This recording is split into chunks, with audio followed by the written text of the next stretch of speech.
A paz do Senhor Jesus, espero que você esteja muito bem. Graças a Deus, seja bem-vindo, seja bem-vinda ao canal Jesus Cristo é o Suficiente. Vamos orar a Deus, que o Senhor direcione esse momento. E assim, gente, que eu seja um canal de bênçãos do Senhor na sua vida, que eu consiga transmitir uma palavra direto do coração do Senhor para você. E que você possa estar com os ouvidos atentos, ouvidos aí bem abertos para ouvir. Se você estando no hospital, onde você estiver com o fone, enfim, eu não sei eu não sei onde você vai ser alcançado ou alcançada para ver esse vídeo, mas eu creio que o Senhor há de direcionar, amém? Pai, muito obrigada por esse tempo de vídeo, por esse tempo, Senhor Jesus, de poder conversar sobre a palavra do Senhor. O Senhor direcione, nos dê graça, me dê graça, em nome de Jesus, Pai, eu te louvo e te agradeço, amém. Bom, então vamos lá. Enquanto eu orava, né, eu pensava aqui em algumas coisas para poder falar aqui nesse vídeo, para poder compartilhar com você.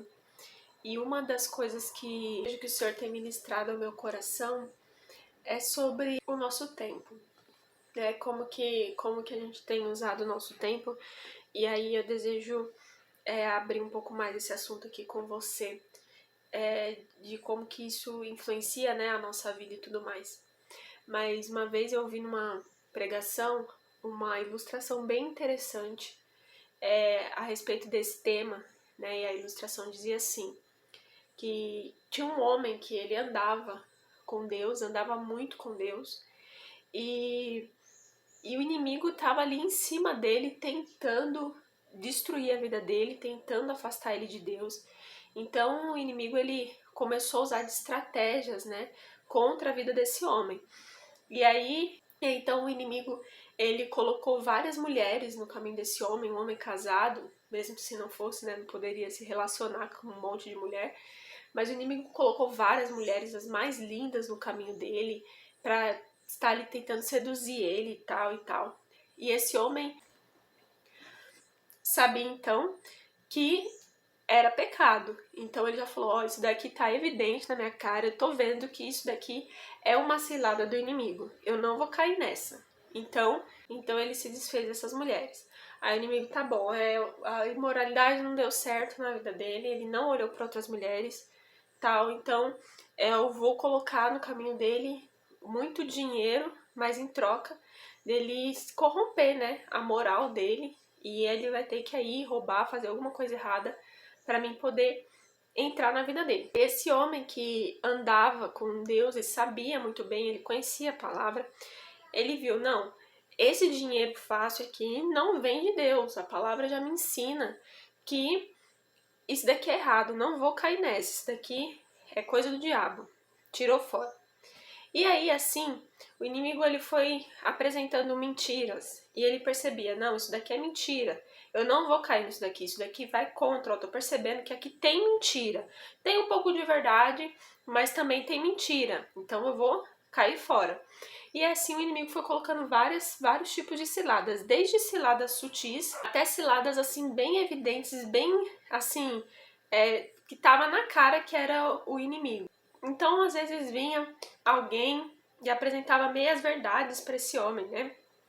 Falava de Deus, falava bem de Jesus, mas ele percebia também que ali no meio tinha alguma coisa que não estava batendo, algo estava incomodando ele. Enfim, ele sabia que algo estava acontecendo.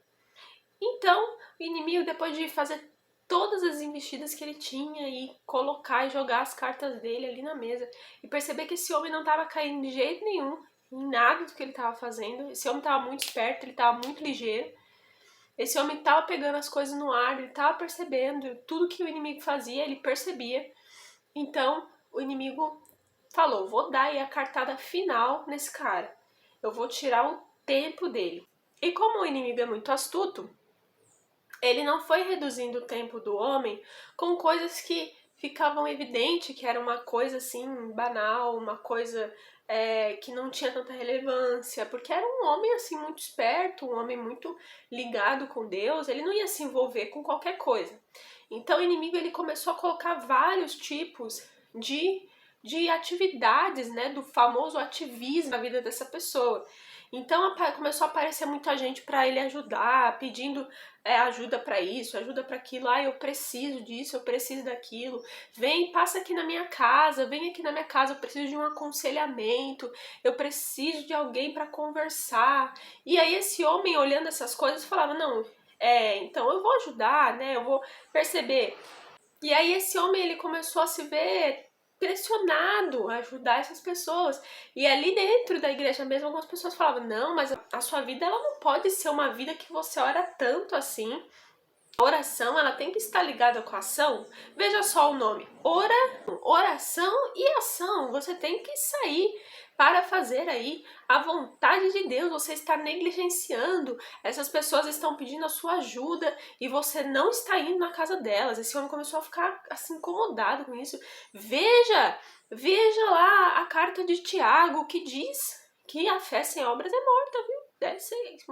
Você pode despedir a pessoa com fome? Não, você não pode. Essas pessoas estão te pedindo comida. Você não pode deixar elas ali sofrendo, passando fome. Você está errado. Você acha que todo esse tempo que você fica estudando a Bíblia, você fica orando, tudo bem. Você pode orar.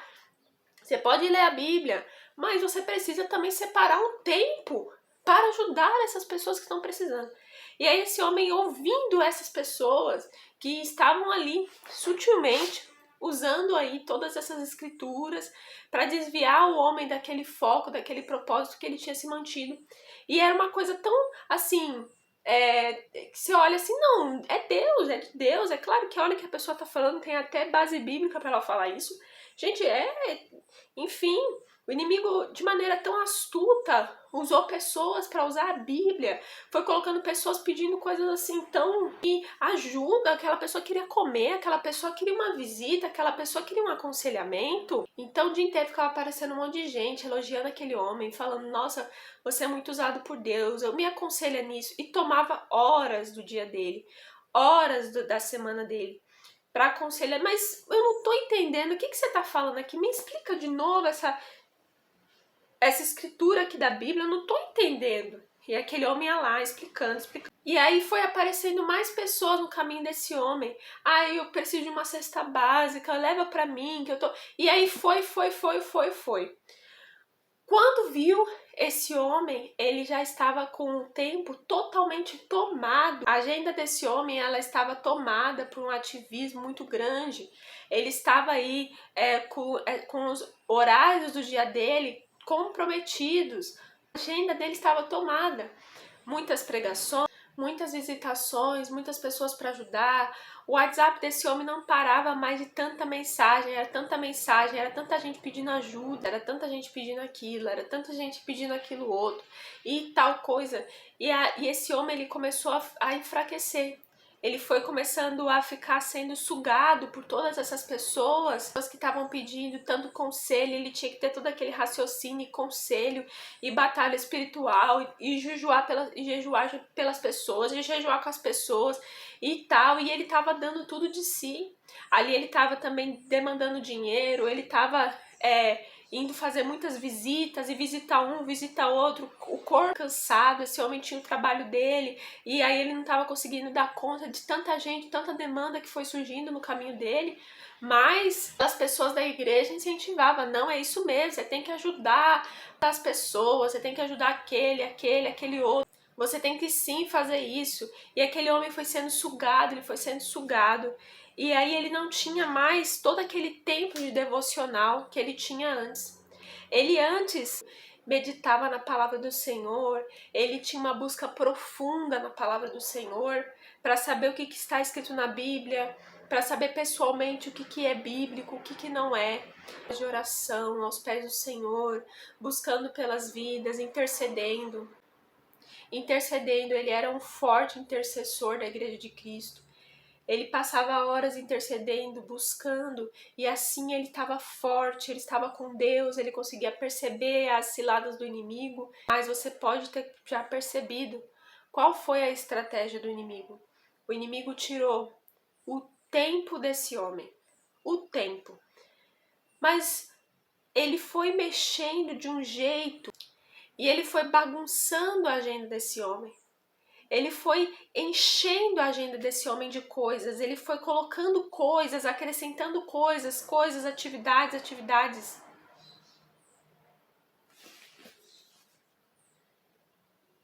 Mas não era qualquer atividade, gente. Não era uma natação, ai, vai pra academia, ai, vai pra festa de não sei quem, não. Eram coisas aparentemente legítimas. E quem estava instruindo ele a fazer tudo isso eram pessoas que estavam dentro da igreja, usando a palavra até mesmo fora de contexto. E esse homem foi enganado, ele enfraqueceu, foi caindo na fé e o inimigo foi começando a achar brechas na vida desse homem. E ele foi levemente se desviando, até ficar bem longe do ministério, do chamado dele. E, meus irmãos, não deixemos isso acontecer na nossa vida. Nós não podemos deixar as pessoas fazerem a nossa agenda, sabe? O que eu tô falando aqui não é pra gente ser egoísta. Não, a gente tem que ajudar o próximo. Sim, a gente precisa. Realmente está escrito em Tiago que sim, a fé sem obras é morta. A gente precisa adicionar obras à nossa fé, porque a gente mostra que tem fé mediante as obras. Não a fé da salvação, porque a fé da salvação é mediante a graça do Senhor Jesus Cristo. Então não tem obras. É você crer que Jesus te salvou. Mas como que a gente fala assim? Eu creio que Jesus ele vai restaurar o meu casamento. Mas lá dentro a gente fica, não, eu não acho que vai restaurar não.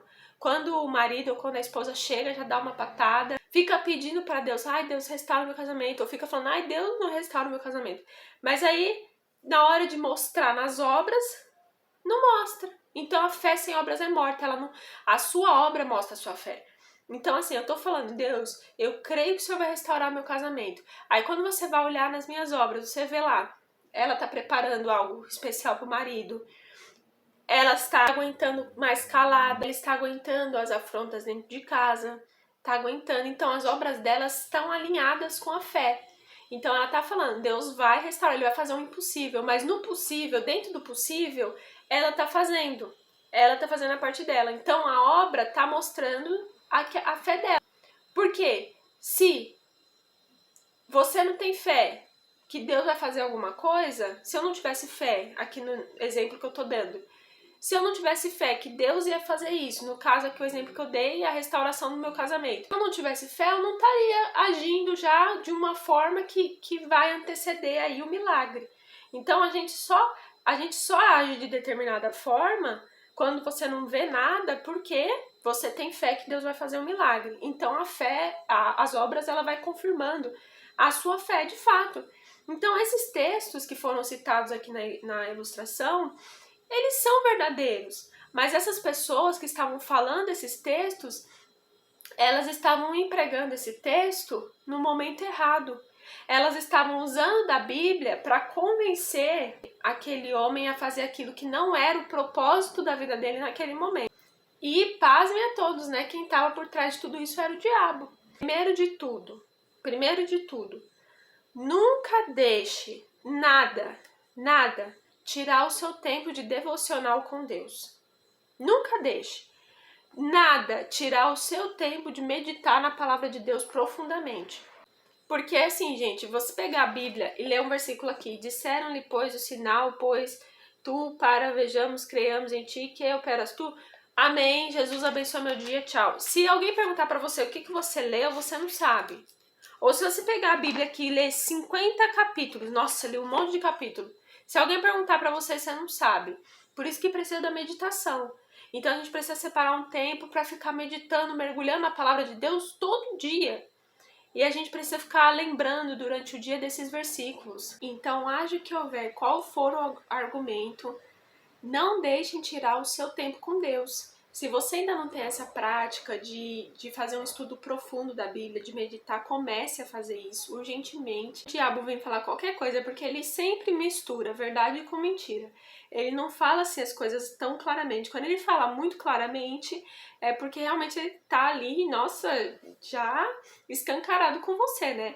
Mas geralmente ele vem com a verdade misturada com mentira. Se a gente não conhece a palavra, a gente vai sendo enganado. Se você estiver lá na sua denominação, na sua igreja, e você não estuda, eu não estudo, algum de nós não estudamos, e sobe lá alguém que começa a misturar verdade com mentira, começa a alterar o que é puro. O que é alterar o que é puro? A palavra de Deus é pura, diz Provérbios. E aí, como que a pessoa altera a pureza da palavra? Ela não apresenta só a Bíblia, ela não apresenta só a inspiração da Bíblia. Ela vai fazer misturas, da palavra de Deus com coisas da cabeça dela, com coisas, com ciências humanas, sabe, com outras doutrinas, ela vai fazendo mistura. E dentre essas misturas, você pode perceber, nossa, isso está fora da palavra de Deus. Não é isso que ensina a palavra de Deus. Porque, de fato, Jesus usou exemplos da natureza, tal, e exemplo, parábola, ilustração, é uma coisa. Você usar algo do seu trabalho, alguma coisa do dia a dia para ilustrar, para exemplificar, mas tem que ter a ver com o significado da palavra.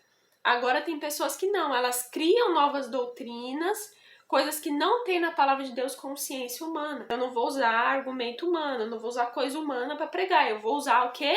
A palavra de Deus. Eu vou me ater a quê? A palavra de Deus. E você vai ver que quando o Paulo prega, se você estudar as cartas, se você estudar o Novo Testamento, você fica, nossa, olha o que Paulo tá falando aqui, que interessante, que coisa bonita. Nossa, que coisa bonita que Paulo tá falando aqui. Mas aí você vai estudar o Antigo Testamento e você vai descobrir que Paulo tirou de lá do Antigo Testamento. Ele faz isso assim várias vezes. Para prestar atenção. Ele pega versículo do Antigo Testamento e traz pro Novo. Pega do Antigo e traz pro Novo e explica. Pega, traz e explica. Ele vive fazendo isso. Ele fala que ele é judeu dos judeus, da tribo de Benjamim. Então, o Paulo, quando ele era Saulo, tinha acesso à Bíblia, às Escrituras. As Escrituras são o Antigo Testamento. Então, ele tinha o acesso às Escrituras, ele estudava. Então, o que aconteceu na vida de Paulo? Ele estudou bastante. Quando ele encontrou Jesus, ele entendeu o que realmente as Escrituras estavam dizendo. Ele aprendeu realmente, ele aprendeu a confiar, ele aprendeu a ter fé. Ele começou a andar com a pessoa certa, começou a andar com Jesus e era a Bíblia que ele pregava. Nunca deixe que alguém tire o seu tempo de oração, tire o seu tempo de estudo da palavra com o argumento de, você tem que ajudar os outros, você ora demais, você lê a Bíblia demais, você tem que ajudar os outros, o que é isso? Entendeu? Então você tem que estar atento. Eu já ouvi isso, entendeu? Eu já ouvi isso várias vezes. Então você precisa ficar esperto. Porque quando a pessoa, às vezes, gente, no segundo ponto eu vou falar mais sobre isso. Mas às vezes, se você não estiver vigilante, você é enganado, porque o inimigo ele vai usar quem? Tem alguém da igreja, alguém da sua casa, alguém que você ama, para dar esses conselhos para você. Então você precisa estar firme. Nunca, olha, fique alerta. Sempre que alguma coisa quiser alterar do que você tá dando para Deus, já acende assim a sua, sabe, a sua antena. Já fique esperto, porque aí você já vai perceber que isso não é de Deus. Porque Deus, ele não faz isso, entendeu? O seu tempo de meditação da palavra, você tem o seu tempo de oração. Deus, ele não vai falar pra você, para de meditar, você ora demais. Se isso daí é algo, uma ordenança dele, é o nosso alimento que a gente precisa para viver. É o que a gente precisa para viver. A gente precisa da palavra, a gente precisa da oração.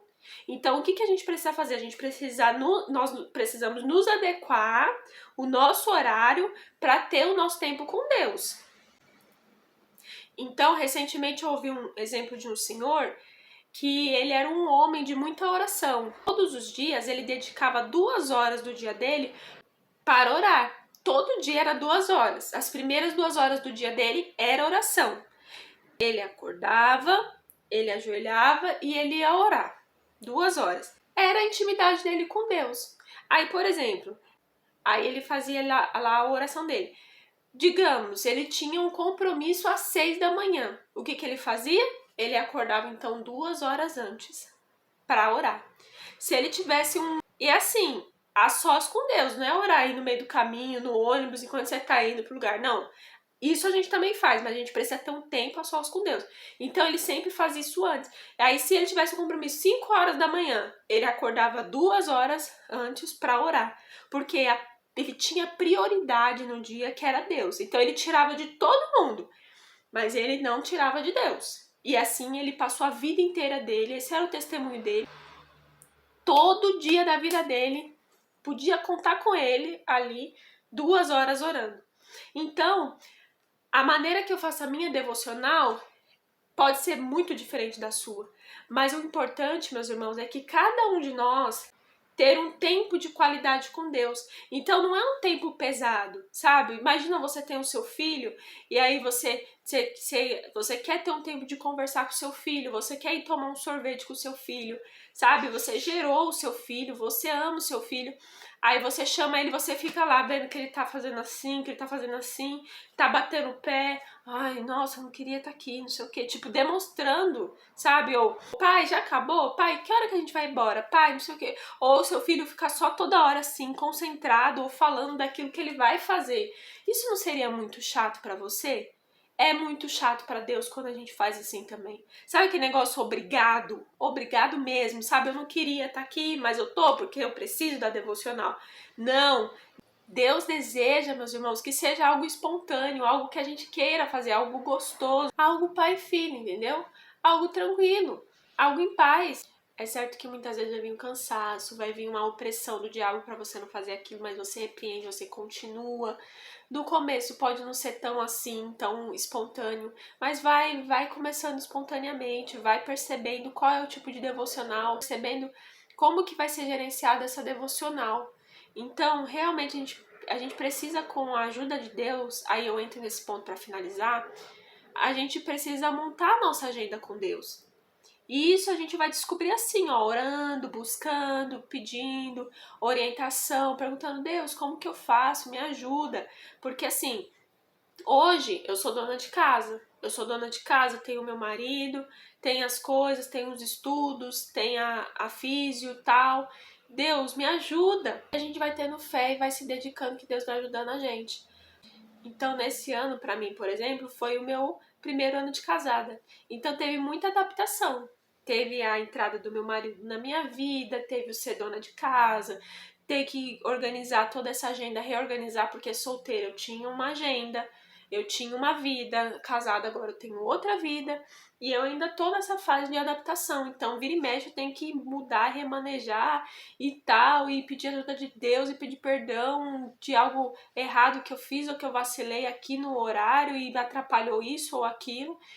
Mas não desistir e montar essa agenda com Deus, ter essa tranquilidade, ter essa paciência comigo mesma para falar, não, com a ajuda de Deus a gente vai conseguir organizar isso aqui. Mas uma coisa entrou no meu coração, eu não posso tirar de Deus, tá? Então não deixe as pessoas montar a sua agenda, não deixe as pessoas falar para você o que você tem que fazer, tá? Busca de Deus, Deus, quem eu tenho que ajudar? Eu te dou o exemplo de Jesus. Jesus, ele passou aqui, mas você viu ele na casa de todo mundo, desesperado pra lá e pra cá? Gente, tinha uma multidão que seguia Jesus. Você acha mesmo que não tinha um monte de gente pedindo, falando pra Jesus o que ele tinha que fazer? Do jeito que o povo é usado? Ô Jesus! Ô Jesus!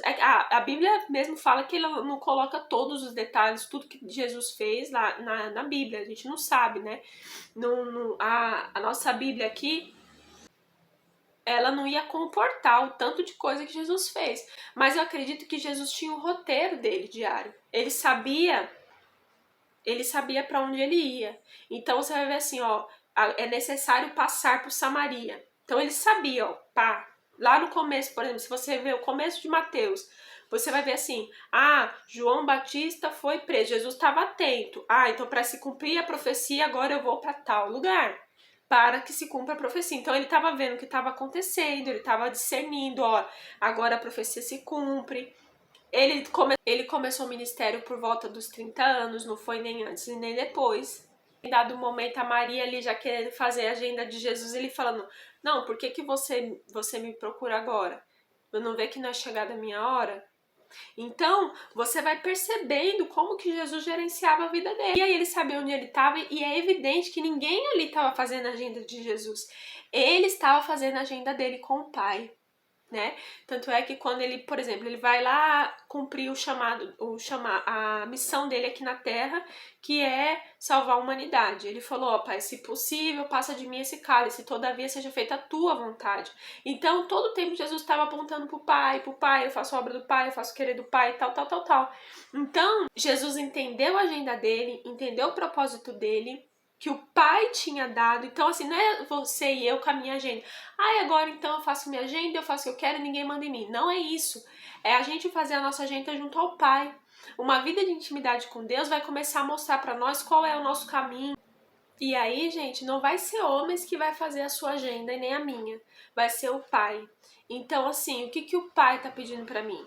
Olha, a sua missão aqui é essa. Você tem que cumprir essa obrigação. Mas surgiu mais 10 ali que tá na comunidade pedindo cesta básica. Mas tem um ali batendo no meu portão. Calma.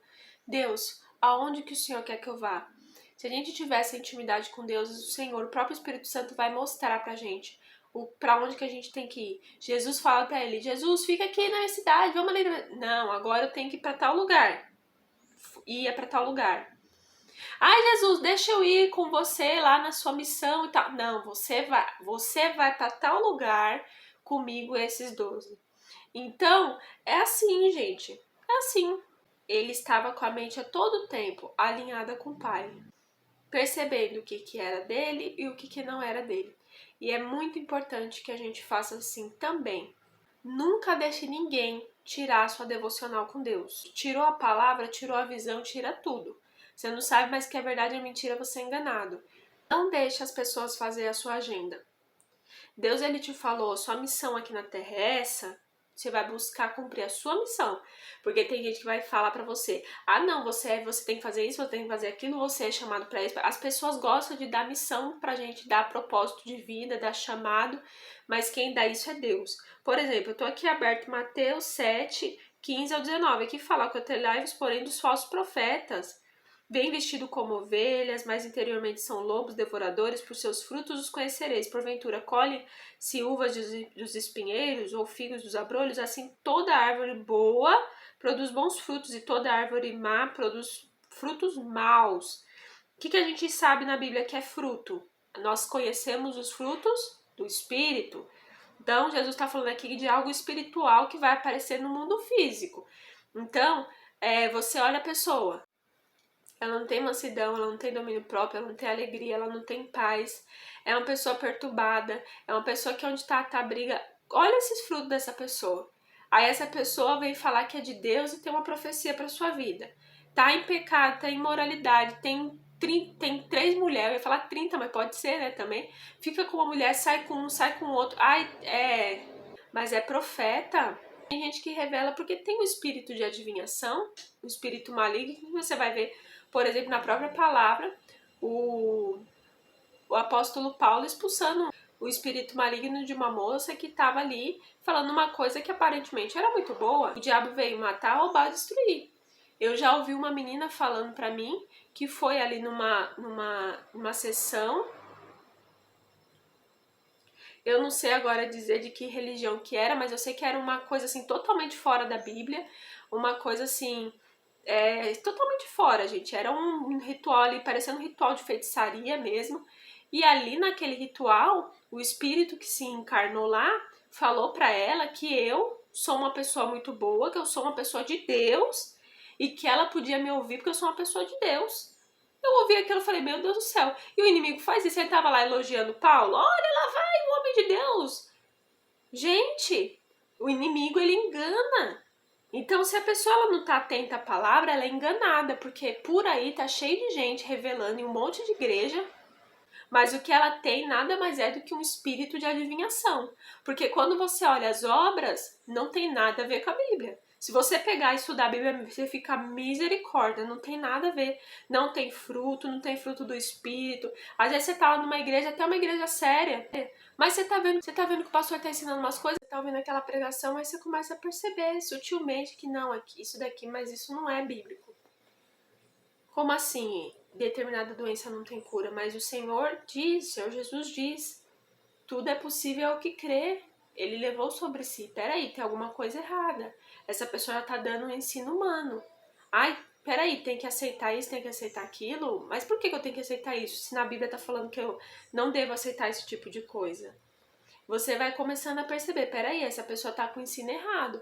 Porque se você não tem a estudo da palavra, você não tem a palavra enraizada em você, você é enganado por falsos mestres, por vento de doutrina. Então, às vezes, você tem um líder que essa pessoa é meu pastor, mas não tá me pastoreando, não tá cuidando de mim. Só pede dinheiro, ou se não pede dinheiro, só pede coisa pra mim. Não chega pra perguntar, você tá bem, você tá precisando de alguma coisa? Não cuida, tá desalinhado. Então, peraí, tem alguma coisa errada. Nossa, essa pessoa, ela não prega a Bíblia. Ela, ela não prega nada da Bíblia. O que ela prega é a faculdade dela, o que ela prega é o que ela pensa, o que ela acha, o que ela faz, o que ela fez, o que ela viu não sei na onde, o que ela viu não sei no que, no que ela viu não sei no que. Ai, porque ela sabe, porque ela vê, porque não sei o que, não sei o que. E dá um glória a Deus, aleluia, todo mundo chora e acabou. Eu já vi tantas vezes isso. A pessoa, você fala assim, agora esse momento é o momento que a igreja da glória. Você pode esperar, a pessoa entona um pouco mais a voz, fala uns versículos, aí todo mundo, glória a Deus, aleluia, aleluia, pronto. Não tá nem ouvindo o que está sendo pregado ali. Então, a gente precisa da palavra. Espero que esse vídeo tenha te abençoado. Fique com Deus e até mais.